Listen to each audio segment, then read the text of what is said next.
Media done right. You're listening to the SHR Media Network.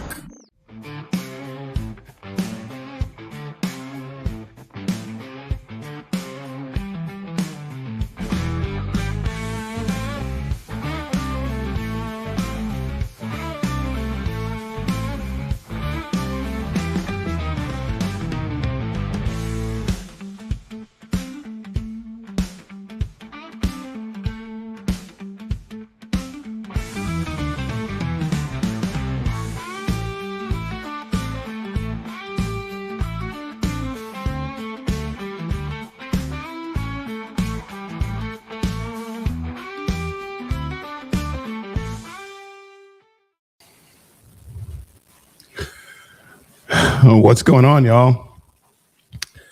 I hope you can hear me.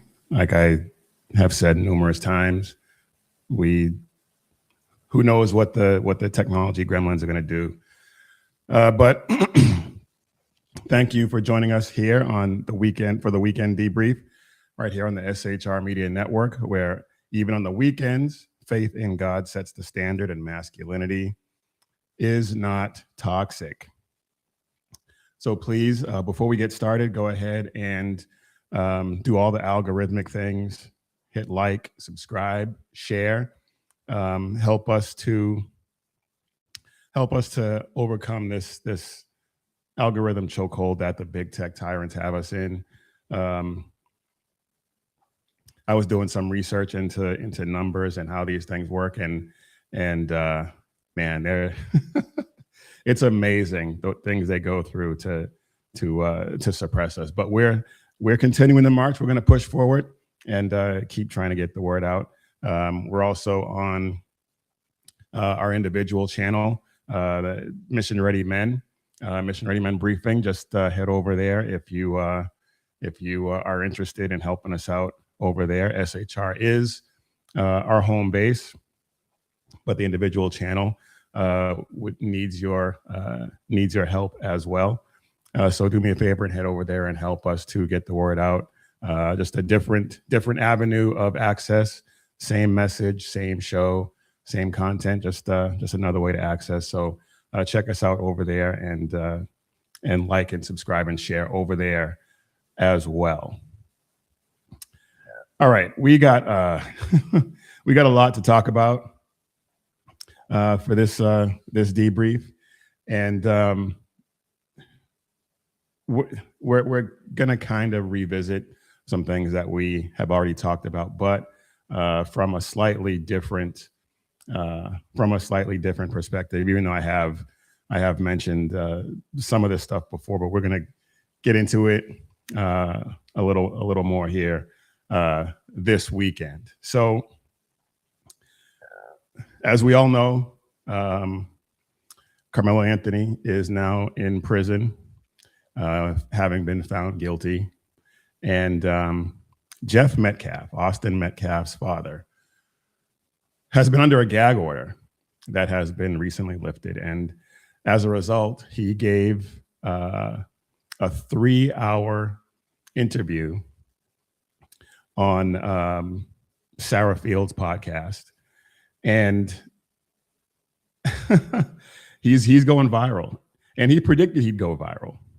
And so we're going to take a look and a listen to some of the things he had to say in this podcast. And he's going viral because people are calling him a racist. And people are saying that Austin Metcalf basically got it from his father, and his father taught him all the things that led to his murder.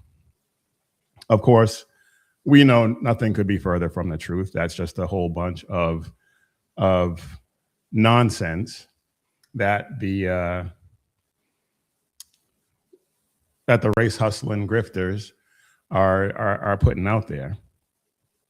And it's really unfortunate, but that he's got to deal with the death of his son at the hands of a murderer. And then also everything that's happened to him and his family since then as a result of these race hustling grifters spreading all kinds of lies. But here's one clip from that podcast. So let's check this out.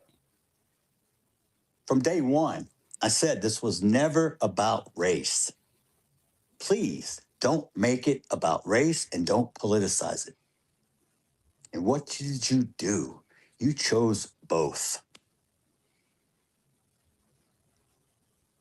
The race card, black fatigue, it's real.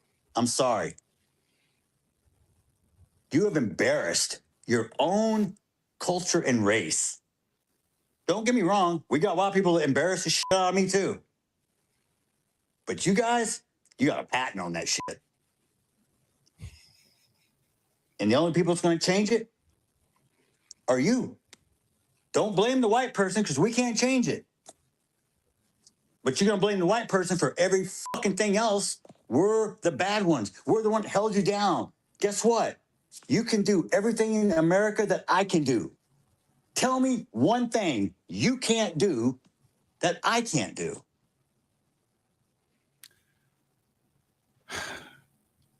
No lies detected. Not a single one. And of course, he's getting all kinds of backlash for it. But he is 100% correct. He is 100% correct on everything he said in that clip. And this man, his family, they've been swatted. They've had death threats. They've been saying that his other son should meet the same fate that Austin met for a bunch of lies. And in this video, he dropped some names, and some of them escape me at the moment. Tariq Nasheed, I believe, is one. And I think the other clip that we're going to show you here in a second, he mentioned some of the names. But the typical names you hear when it comes to race, I take that back. Not the typical names, because some of the names that you would expect to hear, like Al Sharpton, like Benjamin Crump, and some of the other more prominent race hustlers, they haven't said anything. They've stayed out of it. And there's a reason why. The reason is that they know that it's a loser for them. They know that the facts of the case do not warrant their involvement. It never warrants their involvement. But the facts of the case are just so cut and dry that there's really nothing they can say or do that would profit them in any way. Only the lowest of the low IQ people are buying any of this stuff. But he's going viral for another clip, another statement that he made. And when I heard it, I thought it was the absolute funniest. Oh, it was. And when I heard it, first of all, I knew people were going to take it out of context and clip it and make it go viral, which is exactly what happened. And he predicted that it would happen. So let's get into this, because this one,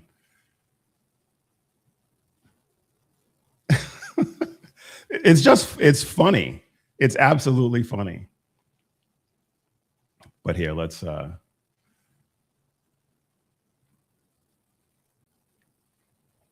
check this out. You people hang your hat on the dumbest shit I've ever seen. Let me make one up. Y'all can let me make something racist up so y'all can go viral. I got a new name for Mello, okay?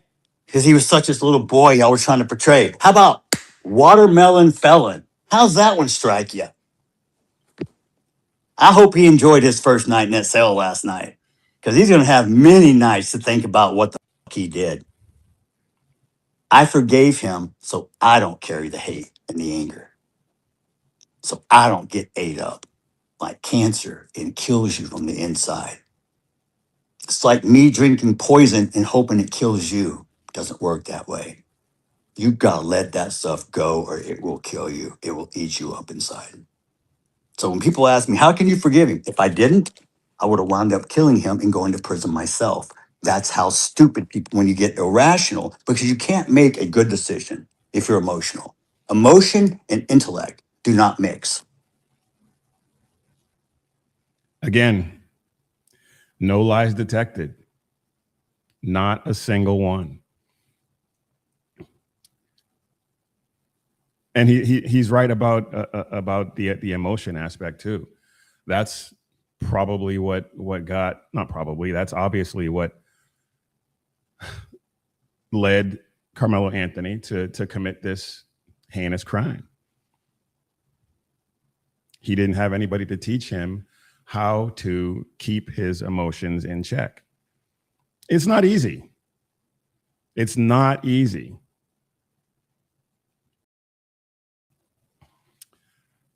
Some of us let that happen every now and then. It happened to me not that long ago.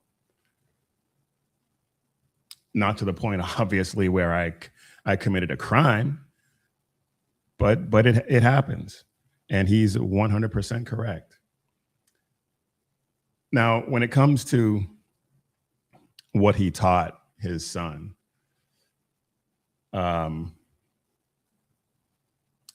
there is a professor at Howard University, and I've actually mentioned this woman before, sometime last year.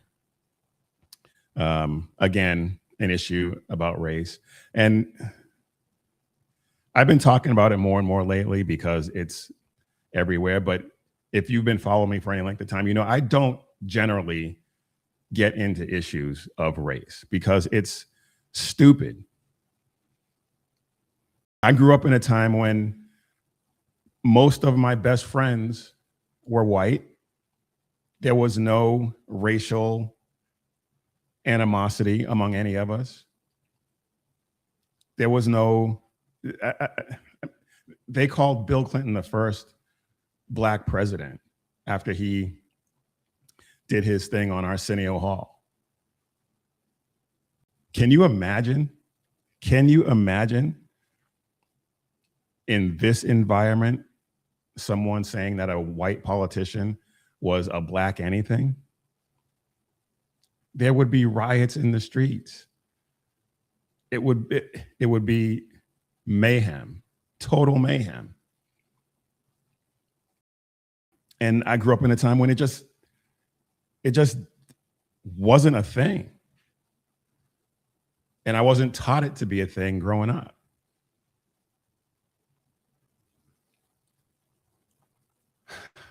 But this professor from Howard University by the name of Stacy Patton, she wrote a letter on Substack addressing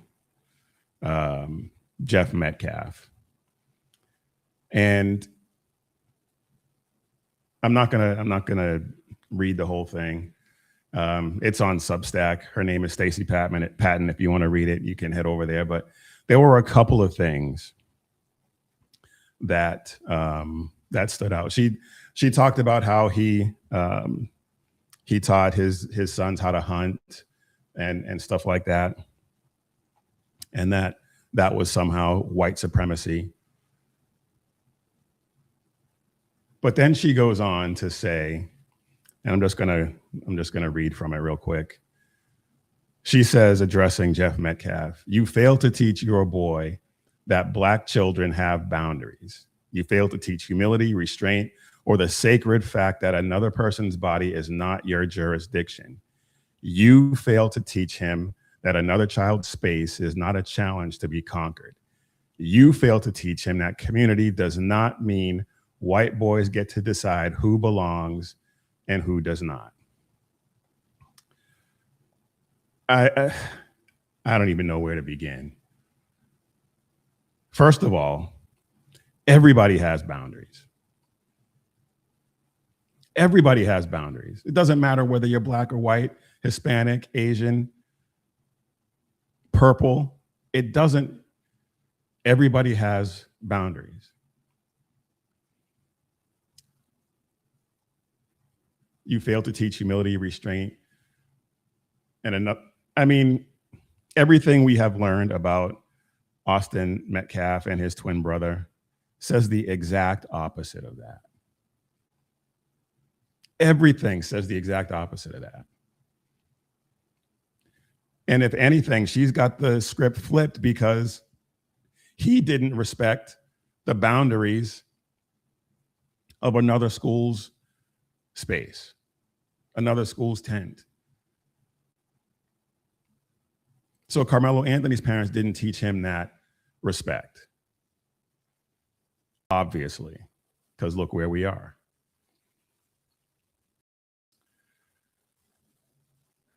And if anyone thought that there was a challenge to be conquered, it was Carmelo Anthony. And just, I know this is boring and it people, it's kind of a tired trope, but it's so appropriate.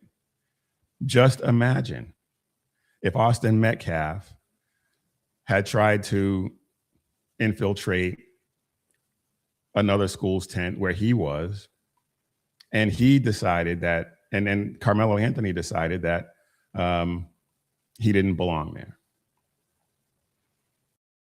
And it was Austin Metcalf who pulled the knife and stabbed Carmelo Anthony.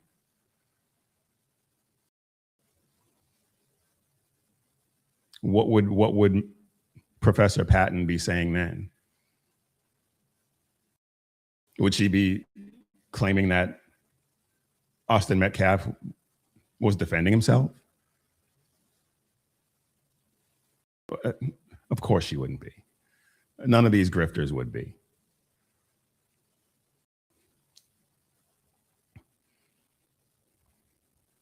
She goes on, another paragraph says, you obviously failed to teach your son that touching, confronting, crowding, testing, or policing another person can have consequences. And you fail to teach him that the same world that cheers white boys for being bold and aggressive will not always be there to save them when they mistake somebody else's restraint for permission. You failed, Jeff. I mean, this woman is a lunatic. A race hustling lunatic.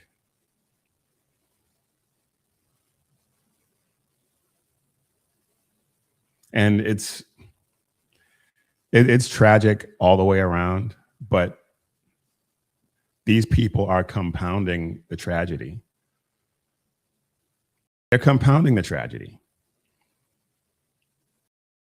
The Metcalf family has dealt with the loss of their son, the loss of their brother violently. They've dealt with death threats. They've dealt with being swatted. They've dealt with the fact that the murderer of their son and brother is only sentenced to 35 years and will probably be out before he's old enough to retire. He's going to be eligible for parole in 17 and a half years, which means he'll be somewhere around 37, maybe 38 years old if he gets parole as soon as he's eligible, which he probably will.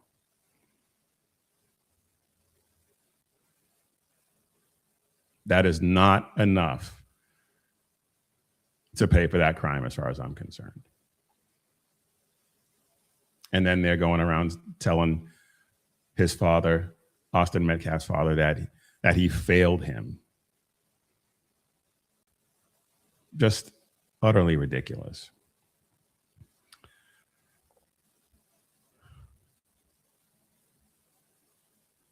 And people are also, they're criticizing Jeff Metcalf for the language that he used during this. It's a 3-hour stream on Sarah Field's channel if you want to check it out on X. What's her name? It's the Jinxed Sip podcast is what it's called. And I can't remember Sarah Field's Twitter handle, but if you just search Sarah Fields, you'll find it. And so they're criticizing Jeff Metcalf for the language that he used and some of the things that he said. And like I mentioned at the top, he's been under a gag order until this thing was over.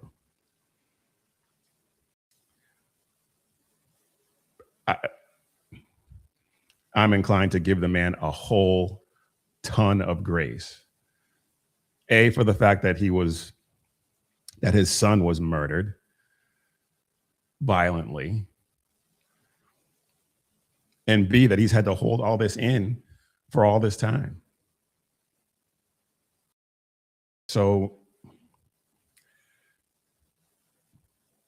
for whatever language he used, for the watermelon felon quip, which I think is absolutely hilarious.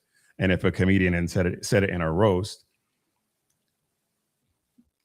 nobody would say it. Nobody would say a word. But because the father of someone who was murdered, and don't forget, in the context of the clip, he was saying, "Here, I'm going to give you something that's going to go viral," and it did. So they're using that to paint him as a racist and everything else. And it's never going to end. It's never going to end. At least not anytime soon. But anyway, let's move on, because I want to talk about this as well. It is Pride Month. And we talked about at the very beginning, a couple of weeks ago, that the whole Pride thing is hitting differently this year. It's not as in your face. It's not, a lot of the corporate sponsorships have dried up because they saw what happened to Bud Light and a few other companies that embraced this nonsense. And so they're taking a step back, and as well they should. But HelloFresh and what's the other one? Blue Apron. HelloFresh and Blue Apron decided to try and capitalize on Pride Month. And I mean, what kind of reprobate comes up with this? Let's go ahead and take a look at it, and you'll see what I mean.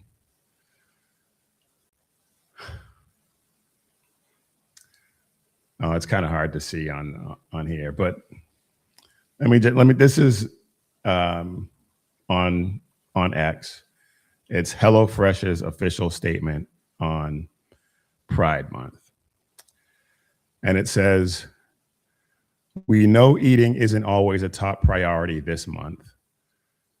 I don't even know what to say to that, but it gets worse. "We respect that. But for those of you who are prepping, we have an extensive lineup of high fiber recipes available. Happy Pride."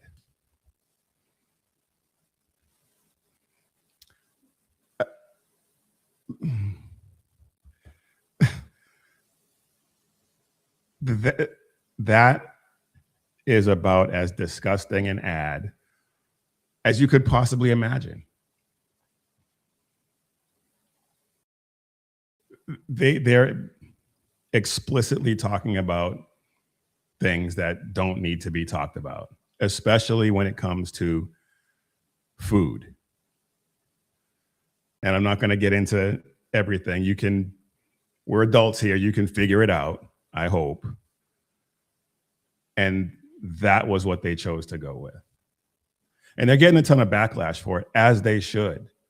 And I was looking just before we came on the air to see if they've suffered any financial repercussions behind it. And I haven't been able to find any of that data yet.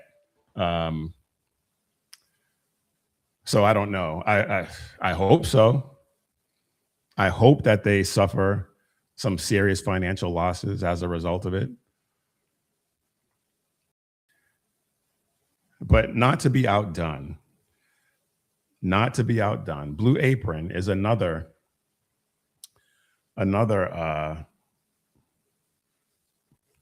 food subscription type thing. And they said, you know what, let's do HelloFresh one better. And they put out their own official statement. And it says, we know that it's basically a rebuttal to HelloFresh. It says, we know that for some, eating is a top priority this month. We respect that. And while eating out can be exciting, there's something to be said for diving headfirst into a satisfying box at home. Happy Pride.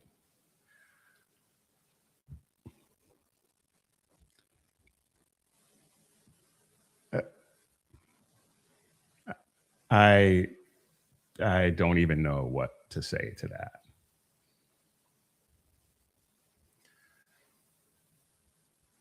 These people are insane. I use the word reprobate. These people have been given over to reprobate minds.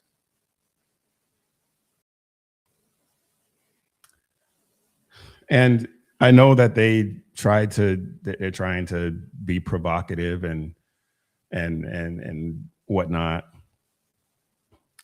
But there's provocative, and then there's just downright disgusting.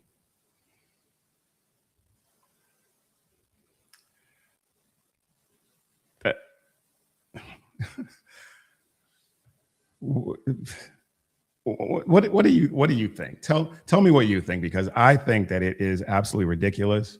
And I think for the second show in a row, I'm kind of at a loss for words. I don't get it.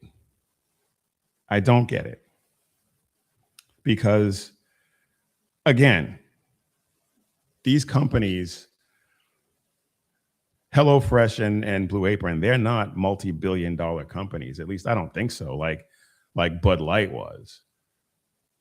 And it still is. And so they seem to not care about taking any kind of chances with their business, especially given that we have in very recent memory examples of businesses losing tons of money. Bud Light, Target, just to name a couple. North Face, I think, is another one.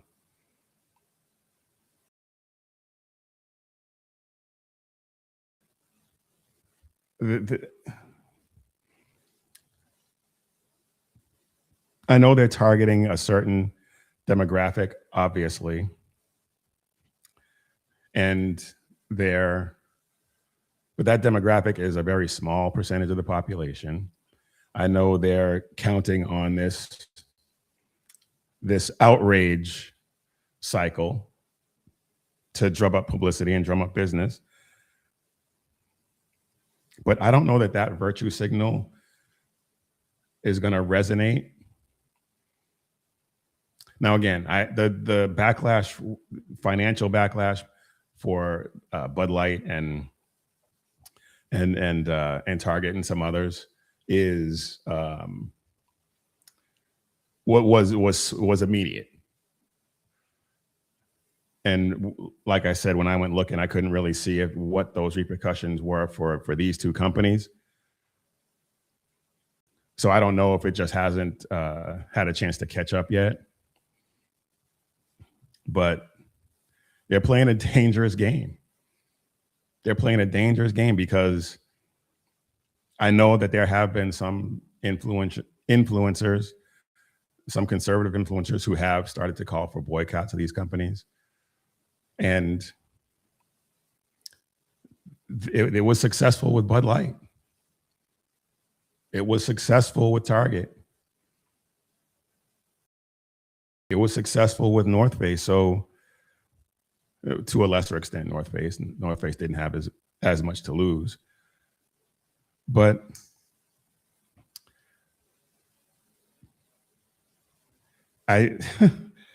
it's crazy to me that they're willing to just throw it all away to virtue signal to a demographic that constitutes a very small part of the population. Michael Jordan said it a long time ago. Republicans buy shoes too.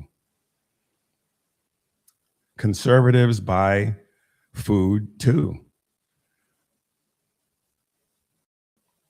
So I don't know. We'll it's a bold strategy, Cotton. We'll see how it works out for him. Oh my goodness, these people are insane. And we're going to get to somebody else who's insane. But first, we're going to get a word in from our sponsor. And our sponsor for today's show is Patriot Mobile. Big corporations spend your money pushing agendas that you have absolutely no belief in every single day. And we just talked about a couple. That's why we switched to Patriot Mobile. They are America's only Christian conservative wireless provider, and they actively support the values and the causes that we believe in, that Christians believe in, and that we fight for every day. So head over to patriotmobile.com and use promo code Jackson and get a free month of service, or call 972-PATRIOT and use promo code Jackson. Put your money where your principles are. patriotmobile.com/Jackson and 972-PATRIOT, promo code Jackson. Visit Patriot Mobile today. Okay, so I told you we were going to talk about someone else who is insane, and someone else who is also a liar and a grifter. And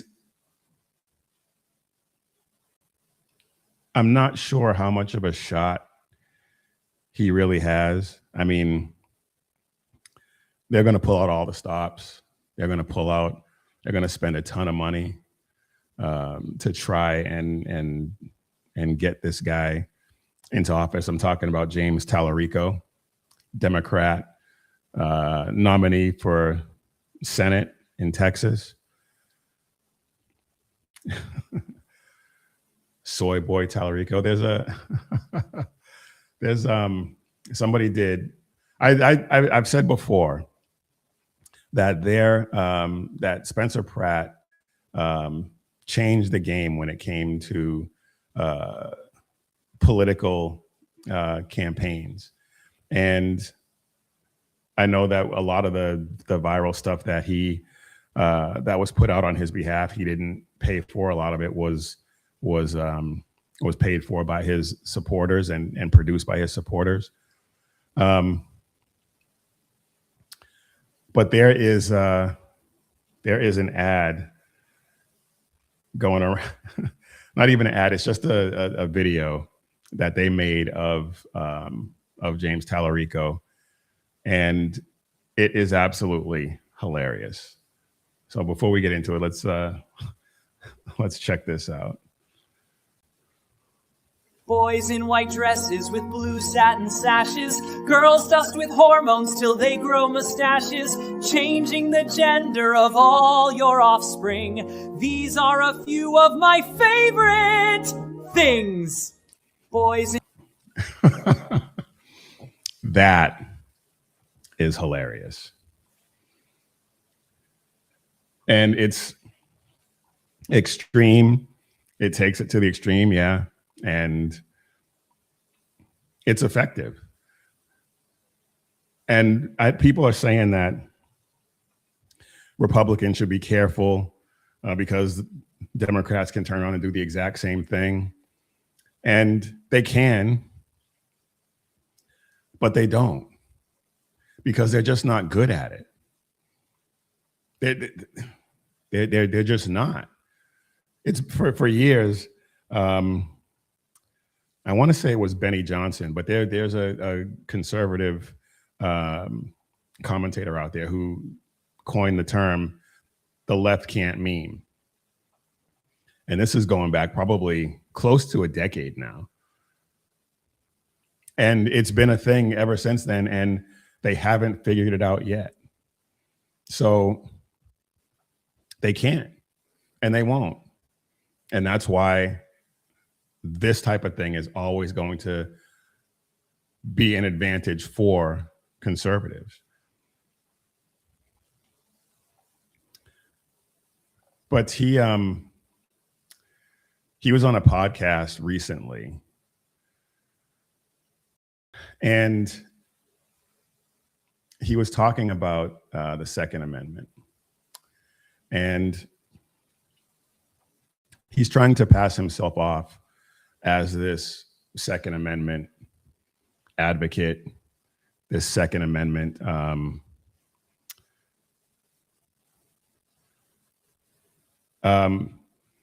Irene, I see your comment. I'm guessing you're asking about the Tallarico clip. Yes, that was AI generated. Yes, it was.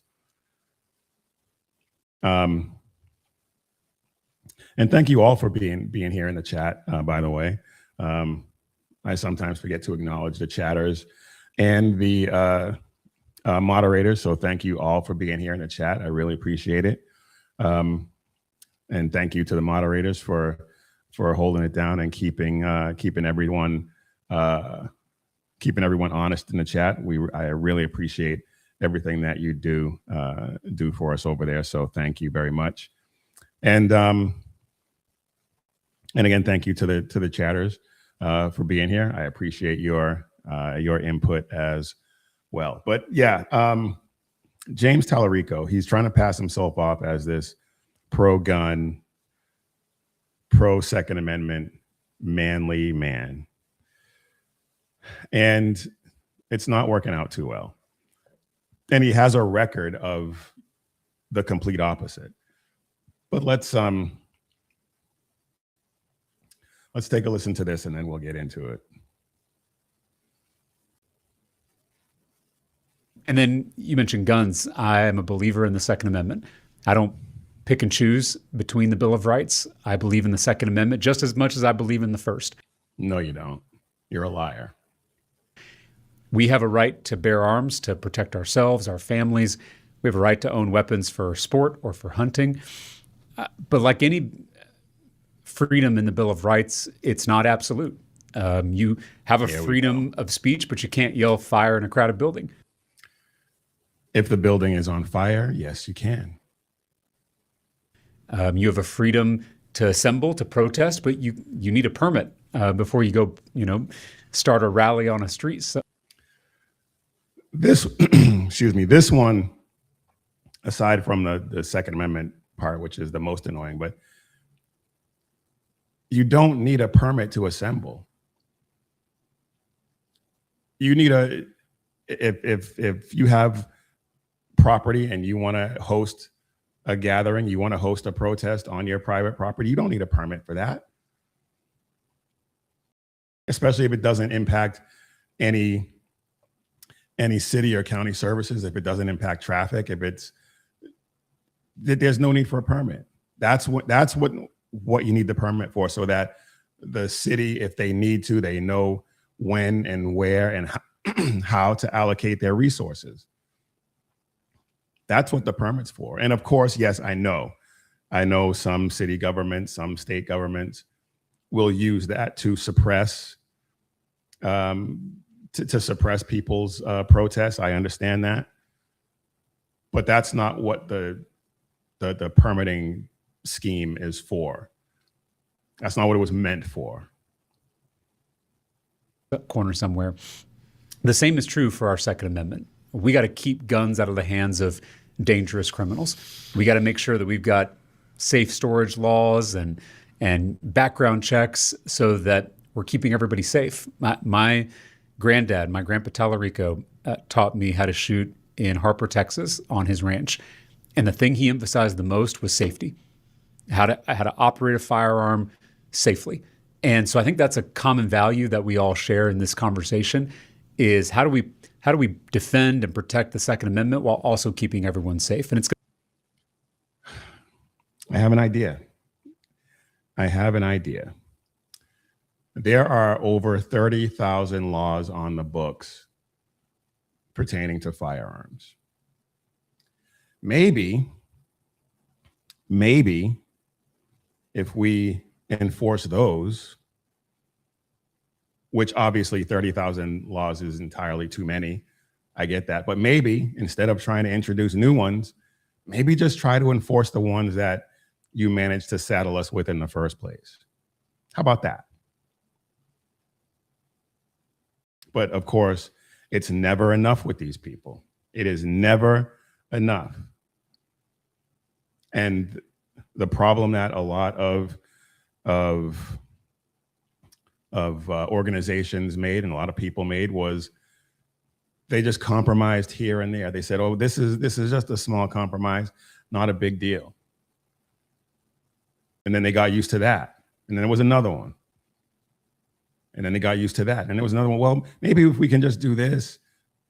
Well, yeah, it's not that big a deal. Next thing you know,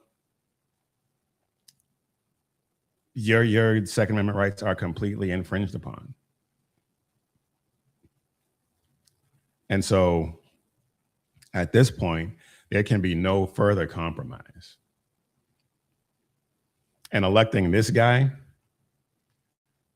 would not help things at all. Electing this guy would do a lot more damage to the Second Amendment that's already been done.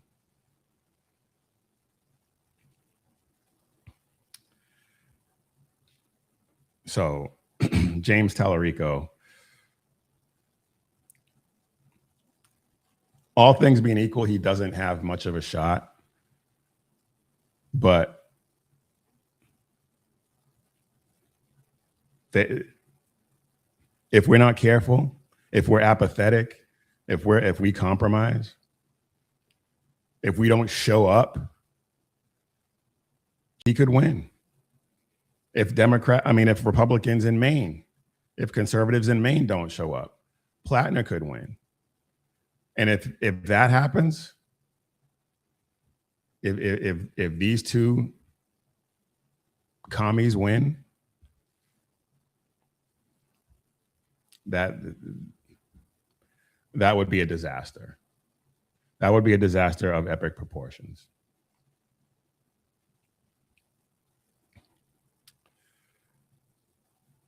All right, let's. I got a couple other things I want to talk about real quick before we get you out of here. The World Cup is on our shores. The U.S. Team just won their opening match. But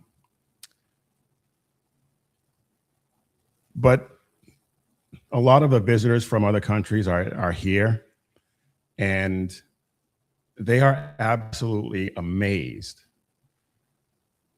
at how beautiful it is here and how well off we are here. The blue cities like New York and Chicago and LA notwithstanding. But in middle America, where a lot of these matches are taking place right now, people are just overwhelmed.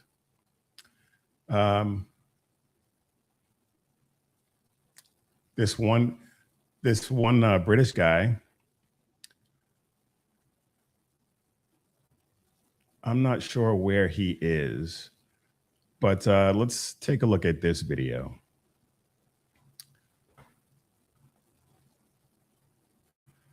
Where'd my sharing go?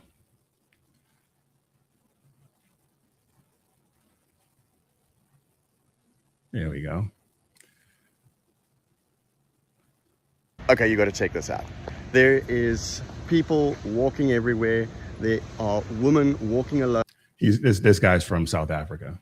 With fancy handbags, jewelry on, glasses on. They're not being harassed, nothing. Then right here, you've got a park. Not a speck of litter, beautiful flowers, a bench that hasn't got someone raping someone on it. Clean and tidy. You got squirrels that haven't been eaten by savages. This place is freaking awesome. Look at this. Spotless, clean, safe. This is what it feels like to live in a first world country. Look at this. There's another bench, and it's not vandalized and broken and destroyed. If that was South Africa, gosh, first of all, I wouldn't be able to walk through this blimmin' park by myself, holding a pair of glasses and a cell phone. We all know that. But then you get here, and you're completely safe. Completely safe. I mean, there's, like I say, there's women everywhere walking completely alone. Clearly, he's not in Chicago or New York, obviously, but you get the idea. And so there are tons of videos like that. Here's another one of this woman, I believe, is from Great Britain. So let's check this out too. Americans, you are so lucky. I have spent the weekend experiencing a tiny portion of what an American summer can look and feel like. And all I have to say is, wow. Like, you get the weather, there's so many things near us. We spent the night in the mountains, and then 20 minutes down the road, there's like a beach that goes into the mountains. And I just feel like you get such a better quality of life. Like, we have some of the same things in the UK, but the weather's so bad. And another thing that I find really cool is you don't have to pay to park here. So we've had like a free day out. Whereas if you were going to majority of places like this in the UK, you'd have to pay to park. It wouldn't be expensive, but I just feel like you're so lucky to live here. She's right. We are blessed to live in the absolute greatest country in the history of the world. And we have leftists who are bent, absolutely bent on destroying that. Absolutely bent on destroying it. And I don't understand why.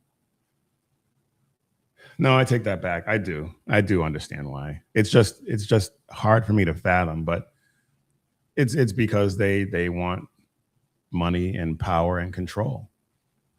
That's it. They want to control everything. And so they're willing to burn it all down so they can control the ashes.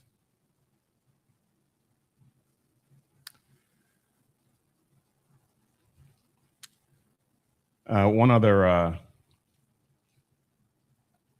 another quick thing I wanted to get to. I haven't talked about this person in a while because it's just really not worth it. But I came across this particular video and said, you know what, I need to talk about this because this is just. Candace Owens she's a demon. Candace Owens is literally a demon. And I know I hate when people use that word, but I don't know any other way to put it. She's been attacking Erica Kirk and attacking Charlie Kirk's legacy since he was assassinated, and in the most reprehensible ways possible. And it's, to me, it seems like it's all because of jealousy. She's jealous that Charlie Kirk didn't name her to succeed him in the event something happened. Candace Owens is mad that Charlie Kirk didn't name her to succeed him. And she's also jealous because Charlie Kirk decided to pursue someone else other than her romantically. She's jealous that Erica Kirk was married to him and not her. So there was an event, a Turning Point USA event, and Dana Lash spoke. There were a number of prominent women who spoke at this thing. I believe it was a TP USA women's event of some kind. And I've been a fan of Dana Lash for probably over 10 years at this point. And in fact, since the whole Tea Party thing is when I first discovered who she was.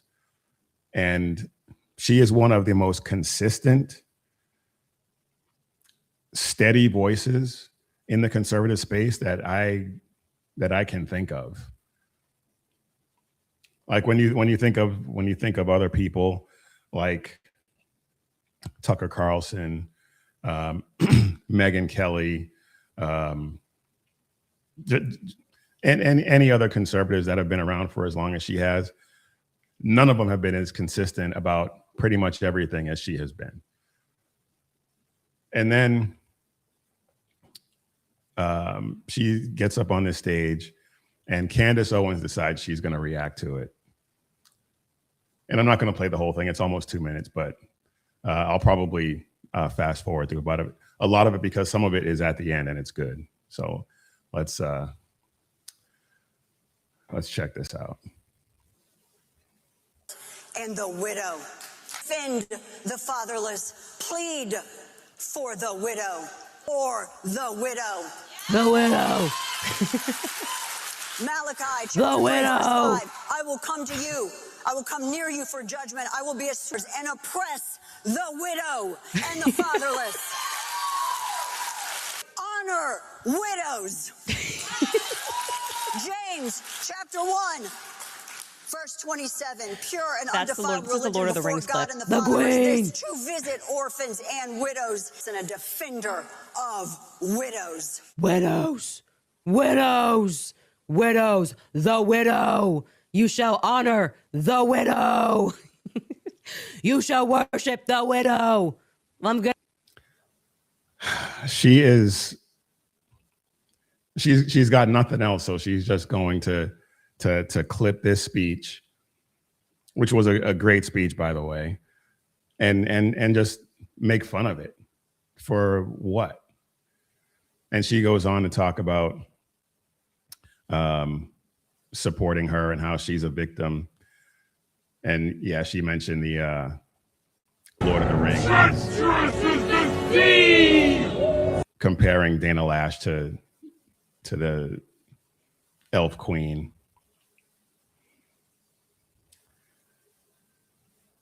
Victim. I'm a victim.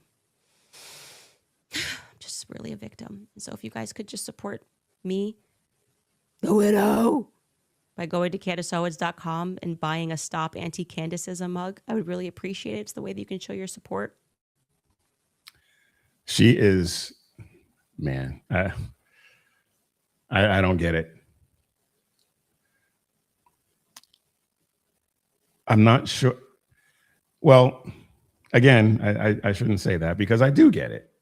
She figured out a way to make a ton of money off of people who she can manipulate.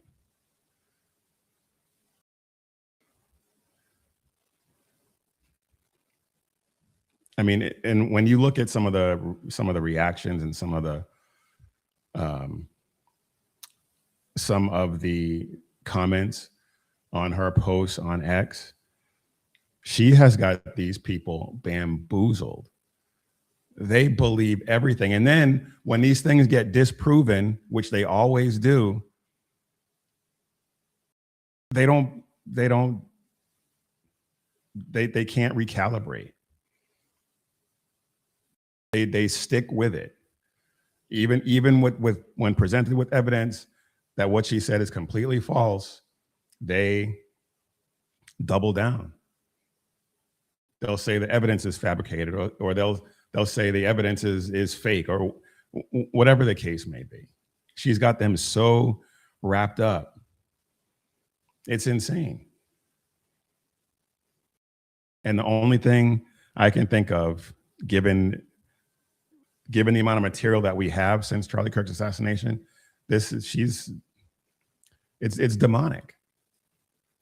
It's demonic. All right, we're just about out of time, but I wanted to play this one last clip because it's just hilarious.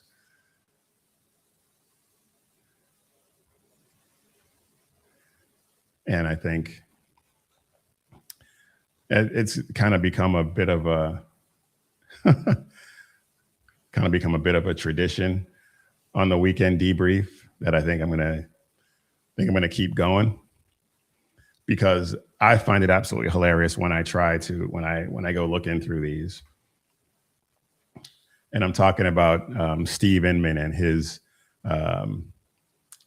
commentary on fights that take place that get filmed.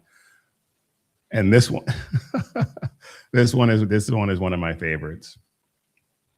So let's go ahead and check this out before we get you out of here. Well, it's the same situation every time. Little guy trying to pick a fight with Corn-Fed Fred, and Corn-Fed Fred's just staying calm. He's like, look, bro, get out of my face. I'm getting sick of your White Claw breath. It's sour, it's hot, it's nasty. Now getting up in Corn-Fed Fred's personal space. Fred's like, back off, bro, I'm telling you, man. Oh, man, and a chin of steel as Chaz backs up. Reality is starting to settle in, and my God, now he throws a shot. And Corn-Fed Fred comes in, that's it, I warned you, buddy. I told you to back the hell off. And Chaz drops like a marionette puppet, like its strings got cut off, and it is all over. And Corn-Fed says, I told you. Chaz full of that liquid White Claw courage, and you can see he's just getting up in Corn-Fed Fred's face. Corn-Fed Fred was preparing. He's like, hey, grab my hat, because I think this soy ninja's gonna try and step up. Look, I don't condone any of this, but if you start effing around, expect to find out, especially with someone that big. Use common sense, and booyah, you won't end up on the ground waking up friggin' 10 years from now. Just got folded. Wow, Corn-Fed Fred. And I don't know that was so much a demonstration of his chin or the lack of power behind those shots.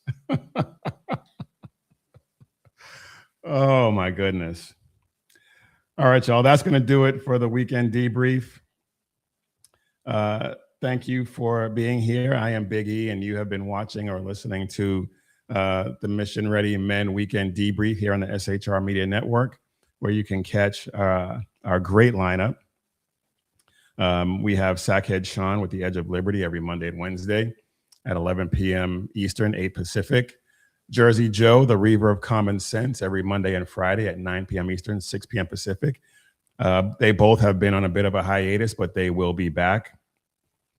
And then we have BZ and the Berserk Bobcat Saloon every Tuesday and Thursday at 11 p.m. Eastern, 8 p.m. Pacific. And Lyle Armstrong with Beer and Bullstein every Friday and Saturday at 7 p.m. Eastern, 4 p.m. Pacific. Please like and subscribe and share all those guys' great shows. They have some great content, and it's definitely worth your time to check those out. And pray for us that we continue to grow. We have been growing despite what the algorithm is trying to do, but we have been growing. So pray for us that we continue to grow and reach as many people as we possibly can. But that's going to do it. We're not just here to fill the air, but we're here to equip Christian men and spread the gospel of Jesus Christ and carry the banner of faith, freedom, and hope into the next generation. And if anything that we said here tonight resonated with you, please share it with another man and bring him into the fight so that we can get into this fight together. And if you want to wear what you stand for, head over to missionreadymen.com, click Shop 7 Armors.